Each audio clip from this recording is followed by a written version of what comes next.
Deep in the playoff hunt, come to a place where perils have been beyond common and prosperity remains nothing more than a distant dream.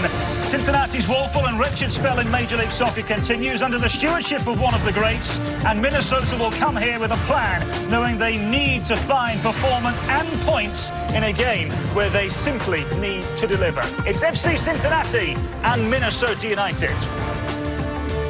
As we welcome you into our Allianz Field studios, Callum Williams alongside former Gophers soccer star Kyndra de St. Aubin. It is the business end of the season for not only Minnesota United but the entirety of Major League Soccer. With that in mind, we'll take a look at the standings, shall we? The Western Conference looks like this, Kyndra, perhaps the tightest it's been all season.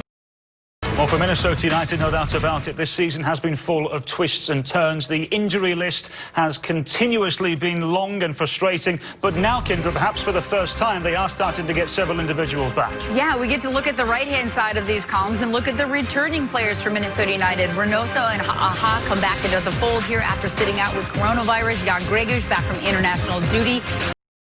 The Minnesota United starting 11 presented by Allianz looks like this. Two changes. Those adjustments come in the centre of midfield with the return of Jan Greguš and Ozzy Alonso. And that's what I'm going to focus on right now. Jan Greguš and his set piece and corner kick opportunities, especially with Reynoso on the bench tonight. He is a welcome addition back in the fold for Minnesota United. And Ozzy Alonso, I mean, what can you say about this veteran and his leadership? Now he gets to do it on the pitch once again, not from the bench, not from the sideline. He's back in the fold. He's healthy. He played really well against Houston Dynamo, coming on for an injured Hassani Dotson. Got the captain's armband back, leading this team. And Kevin Molino sitting back in that true number 10 role underneath Kai Kamara. What can he do to create and get something going in that final third? For FC Cincinnati, this their 19th different lineup in the last 20 Major League Soccer games. Spencer Ritchie returns in between the pipes. Zico Bailey makes his first start in Major League Soccer at right back. And Sin de Jong starts up front. But Kyndra, your eyes focusing on the centre of midfield. Yeah, it's the battle of midfield. That's going to win this game. And you got this 4-3-3 formation that Jaap Stam is playing. And sometimes it will look a little bit like a 4-4-2 depending on attack or defense. But Makoto on the right-hand side, he is going to have to continue to play make and get into the action from an attacking perspective. Frankie Amaya, still a young player, 20 years old, but we know what he is capable of on the ball if he's confident. Harris Meduninen can sit in that number 6 role, ping the ball diagonally, free up the attack in that final third. Minnesota United will have their hands full defending in that center of midfield. Another day, another away game for Minnesota United as they look for their third road victory of the season. Stay with us. Kickoff is after the break.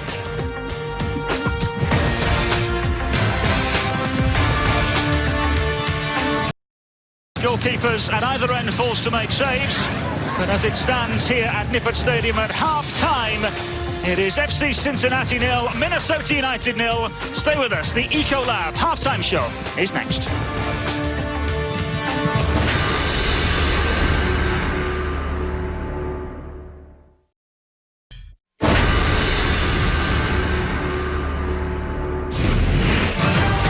Tune in as your Loons face off against Colorado Rapids on Wednesday, October 28th at 7 p.m. presented by Blue Cross and Blue Shield. Coverage begins at 6:30 p.m. on Fox Sports North. Visit MNUFC.com for more information. As we welcome you back into the Ecolab half-time show. Goalless at half-time between FC Cincinnati and Minnesota United. Wonderful. My thanks, as always, to Kyndra de St. Aubin, our producer, Morgan Lubin, and the entirety of our production crew here on Fox Sports North. It took a long time, but eventually Minnesota United got themselves their third victory of the season on the road. And it was a charm as well. Aaron Schoenfeld with the late winner. And now, for the next few days, it's all about Colorado. From all of us here, a very good evening.